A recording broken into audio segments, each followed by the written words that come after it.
Sexpo Perth, having a chat with EJ Love. EJ, can you tell us how your Sexpo experience has been so far?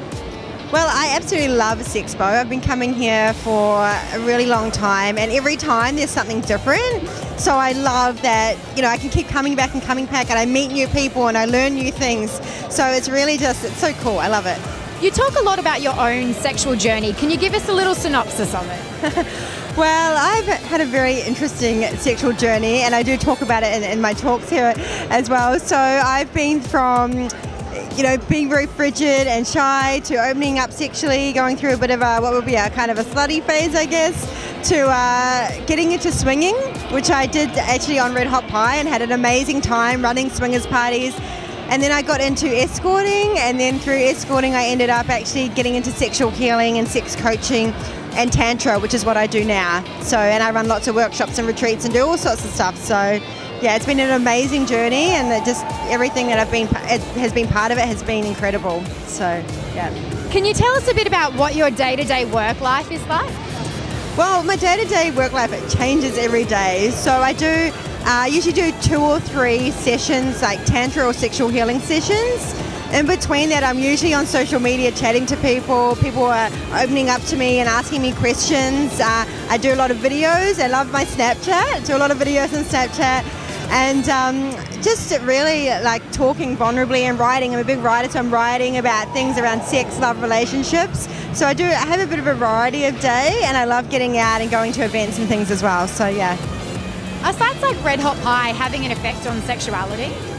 Yeah, absolutely. I think with these sites coming out and, you know, getting quite popular now, it's really helping people to explore, you know, some of their sexual desires that before they probably would have hidden and they would have felt a bit ashamed about. So now they're able to open and talk and see that, you know, people are not alone, and that they are finding others where they can talk and be in a judgment-free space.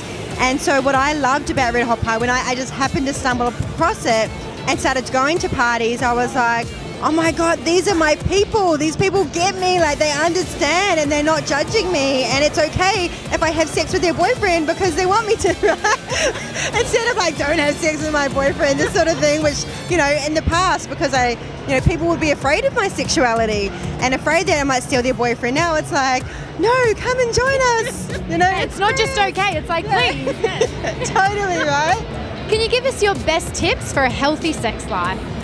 Yeah, so best sex tips, I think the number one thing is to really to have intimacy. There's a real difference between intimacy and sex. You can have sex without intimacy. So I think if you want to have a healthy sex life, you've got to look, how can I bring more things in to bring in more connection?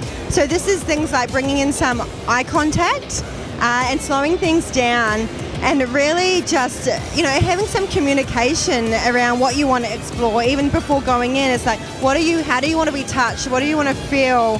What do we want to explore today? Like bringing in more of that, and bringing more into like heart space, which is what I teach in Tantra, is really bringing more in your heart space, and more kind of soul connection and communication. I think communication, and make sure if you've got issues in the bedroom, don't talk about it in the bedroom. Make sure you have a conversation outside, because it might be a bit of a moment killer, right? So make sure that you're talking about, you know, I'm really wanting to explore this and try this. How do you feel about that? Or this is not quite working for me. Could we try something else? So I think having a healthy sex life is about communication, really talking about it, and feeling safe in that, okay? And so kind of accepting what the other person wants to explore, even if you might not be okay with it. It's like, what else can we try? What else can we do? And lastly, where can we find you on social media? You can find me at Snapchat, EJ Love Angel. I love Snapchat. Facebook, EJ Love Priestess. Twitter and Instagram with the same name. Yeah, all those places you can find me. I would love to have people join me on there and get lots and lots of fun sex tips on there. Yeah. All right, thank you so much for having a chat with us, EJ. My pleasure, thank you.